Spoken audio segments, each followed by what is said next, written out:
Hello everyone. At first I want to thank our respected ma'ams for giving me this opportunity.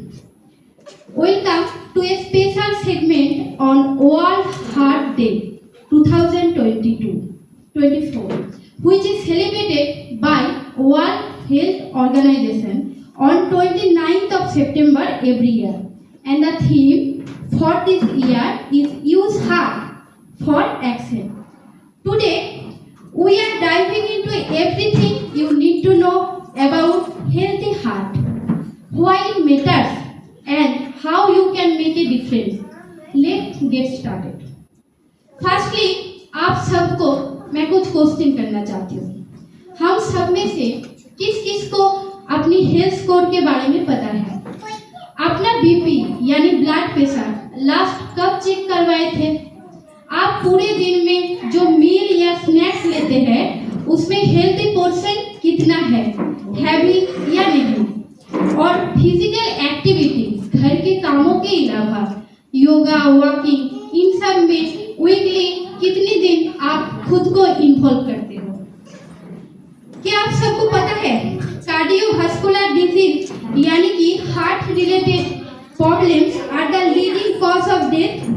Each year, around 17.9 million people die from heart-related issues. तो कारण क्या है? आप सबके हिसाब से इतनी हार्ट-रिलेटेड डिजीज का और ज़्यादातर एक फीमेल में क्यों होती है? इसका कारण है हमारी लाइफस्टाइल, जिंदगी की तेज रफ्तार. हम बहुत स्ट्रेस ले लेते हैं, टेंशन ले लेते हैं, बच्चे की पढ़ाई, ऊंची फीस, बढ़ती हुई महंगाई और ना जाने और कुछ. ये तमाम चीज की टेंशन झेलने के लिए है तो बस हमारा बेचारा एक दिन जो ढाल बन के इन सभी प्रॉब्लम से डील करता है. शायद इसीलिए बॉलीवुड की अक्षय कुमार ने गाने में बोला था कि काश 2 दिन होते सीने में. अच्छा, ये टेंशन और हमारी बीपी ये कनेक्टेड कैसे है? हमारी हार्ट का मेन काम होता है ब्लड पंप करना.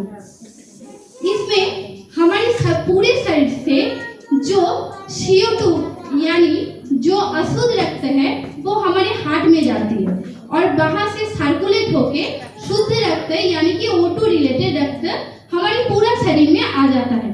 इसको ही हम ब्लड प्रेशर यानी कि बीपी करके डिनोट करते हैं. इसको 120/80 ये नॉर्मल रेंज से हम लोग डिनोट करते हैं. अगर इससे बढ़ जाए तो हाई प्रेशर, अगर इससे कम हो जाए तो लो प्रेशर. अब ये प्रेशर और टेंशन मतलब टेंशन हमारी बीपी को कैसे अफेक्टेड करता है? जब हम लोग टेंशन ले लेते हैं, स्ट्रेस ले लेते हैं, बहुत तनाव ले लेते हैं और ये एक दिन में नहीं, हम कंटिन्यू लेते जाते हैं या फिर अचानक हमें कोई शॉक मिल गया, कोई टेंशन हो गया, हम टेंशन लेते जा रहे हैं. वो हमारे हार्ट को कैसे अफेक्ट करता है? हमारी ब्लड फ्लो बहुत तेज हो जाती है.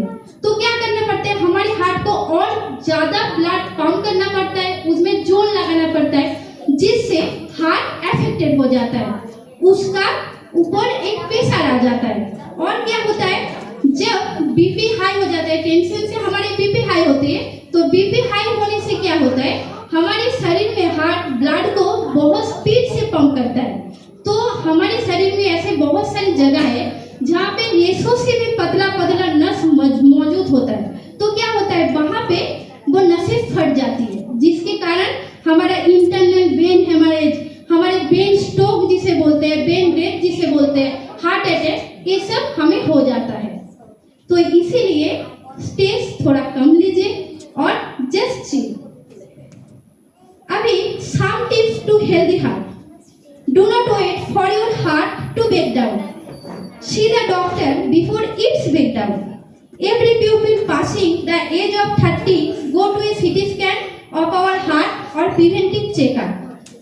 हमें एक रेगुलर रूटीन चेकअप में रहना चाहिए क्योंकि हमें पता है prevention is better than cure. दिक्कत होने से पहले अगर हम दिक्कत के बारे में सोच के थोड़ा अवेयर हो जाए तो हम खुद को तो बचा लेंगे, हमारे फैमिली को सेव करेंगे और अगर हम ठीक रहेंगे हमारी फैमिली भी ठीक रहेगी. Diet to include less oil, carbohydrate,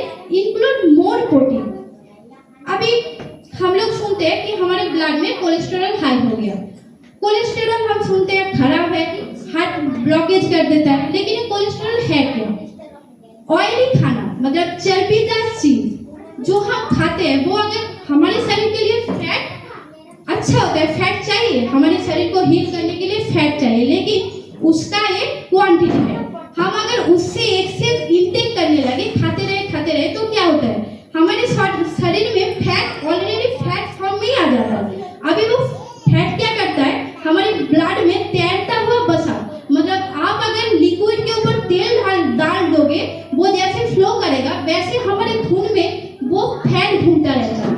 अभी देखिए वो फैट अगर ज्यादा हो जाए तो क्या होगा, हमारे ब्लड वेसल तो बहुत लंबा पाइप के जैसा नहीं होता, पतला होता है। इन शरीर में कितने ब्लड वेसल होता है और हार्ट में भी वेसल होता है, तो क्या होता है वो जमते जब हार्ट शेप ले लेता है, एक तो ब्लड का फ्लो कम हो जाता है और ऊपर से ब्लॉकेज हो जाता है। शरीर के बाकी हिस्सों में ब्लॉकेज हुआ तो भी आपको सिम्टम देगा, लेकिन अगर हार्ट में ब्लॉकेज हो जाए तो आपको जब सिम्टम पता चलेगी शायद आप उसके लिए तैयारी नहीं कर पाओगे। और ये तो गया चर्बीदार खाना। अभी बिना चर्बीदार खाने के अलावा भी हमारे शरीर में कोलेस्ट्रॉल कैसे इकट्ठा होता है, हम जो खाना खाते हैं उसमें कार्बोहाइड्रेट होता है, जो हम खा लिए वो हम अगर उस जितना इंटेक किया, हम अगर उतना मेहनत करें तो क्या होता है वो फॉर्म में वो ग्लूकोज